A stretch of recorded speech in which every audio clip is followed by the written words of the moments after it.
being that you predicted the Big Short, right, in 2008, you kind of forecasted that. Do you see parallels in Hmm. today's economy? I know that that's something that a lot of people are nervous about. As far as a recession is one thing, but perhaps even something bigger than that. That's what some people are actually, predicting. Do you see parallels, and are you bearish now the same way you were bearish then?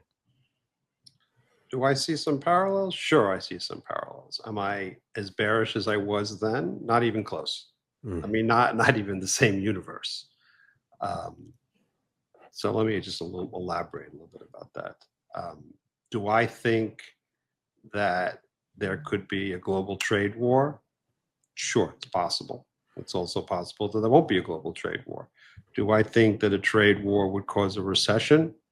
Absolutely. I think a trade war would cause a recession.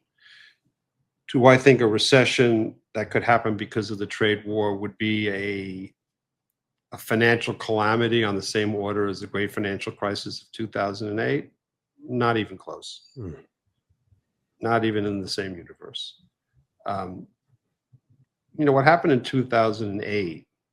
I mean, if you could boil down the financial crisis of 2008 into a paragraph, it would be the great financial crisis happened for four reasons. Large financial institutions had way too much leverage. A big asset class, subprime mortgages, blew up. Mm.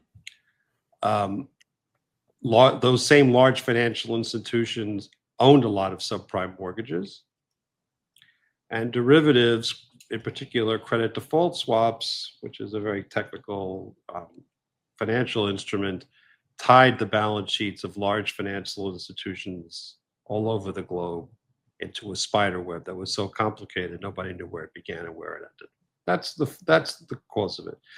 The reason why that was such a calamity is, look, if General Motors, God forbid, went bankrupt, let's just say, and the government didn't bail it out and it was liquidated, that would obviously be terrible for General Motors. It would be terrible for all the employees who got laid off.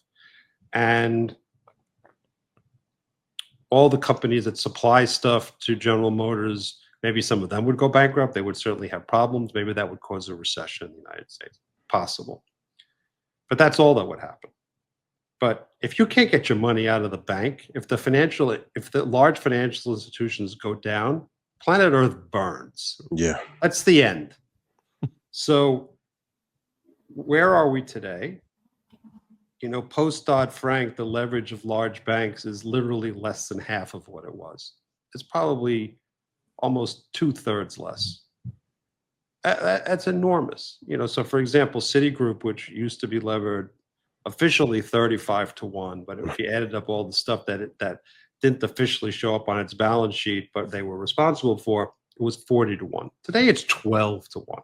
Yeah. That's like the distance between Mercury and Pluto. To blow up a bank that's levered 40-1, if I could use an analogy, takes a pebble. To blow up a bank that's levered 12-1 takes a meteor. Hmm. So do I think that, whatever President Trump is doing could potentially cause a global recession? Sure, it's possible. Do I think that would cause a financial crisis that would cause the banks to go down? Not at all. Looking at the state of the economy now, right? We look at global trade. Did it need to be changed? Yes. Did it need to be blown up? I mean, there's plenty of skeptics on that. I wonder, as you look at it, what do you think would have been the most effective way to get some of these trade solutions from country to country or from a global standpoint? This may be a little bit controversial. I don't completely disagree with what President Trump has done in terms of imposing tariffs to get the ball rolling, because I think if you went to any country and said, look, we don't like the terms of trade, let's talk, they'd laugh at you. They'd say, go away. So the only way you're going to get people to change the terms of trade is to put a bazooka to their heads. Mm-hmm. What I don't like is the chaos. We're in and we're out. We're out, then we're in. Here's our tariffs, and then there's our tariffs. We're taking it away. We're putting it back. That causes too much Instability. chaos. Yeah.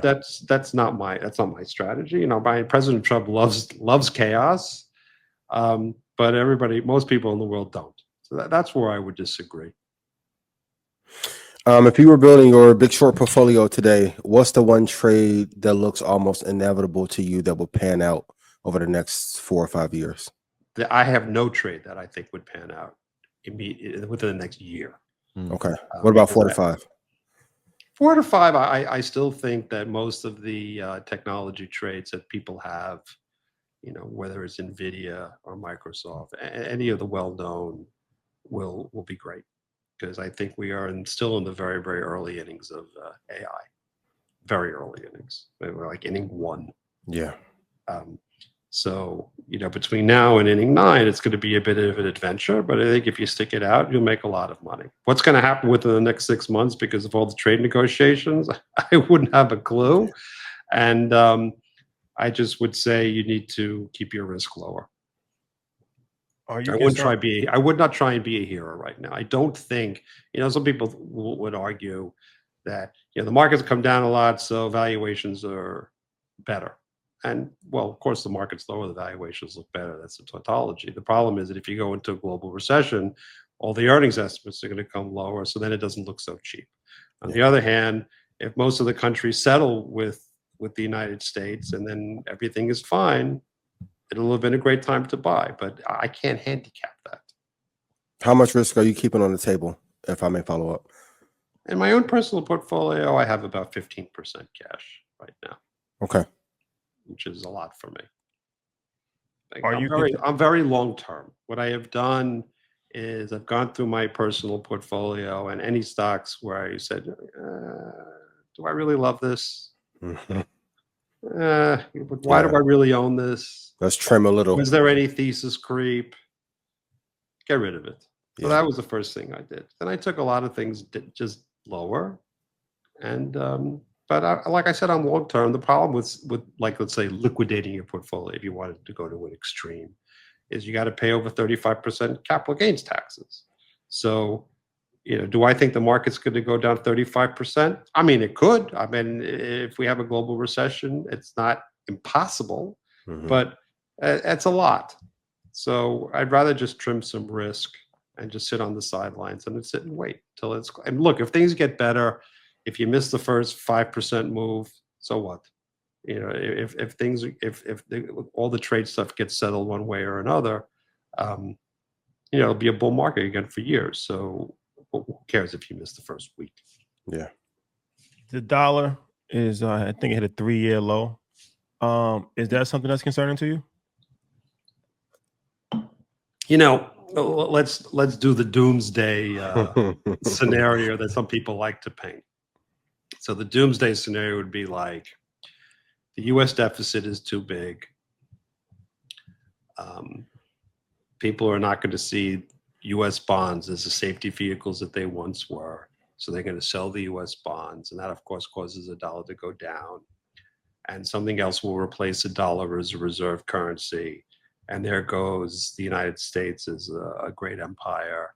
And it's Armageddon, and cats and dogs are lying together, and you know, whatever else happens in Armageddon, depending upon your religion. But I think what people don't, and by the way, that thesis has only been around for 40 years. So I remember in the 90s, Pete Peterson, who had been one of the founders, I think, of KKR, was talking about how the deficit's way too big and it's a disaster and God help us, et cetera. And that was in the 90s. And here we are, 2025, where we're all still pretty healthy. See, what I think people miss, and by the way, I can't talk, what happens short term to the dollar, what happens short term to people trading in bonds is not something that particularly interests me. So the fact that the dollar has sold off has, I think, got a lot more to do with, you know, hedge funds repositioning, de-risking, you know, looking for safe havens. But long term, what I think most people don't recognize is that the financial system of planet Earth runs on treasuries. Banks, for example, lend to one another overnight in what's called the repo market. And the repo market is only trillions. And it's all in overnight treasuries. So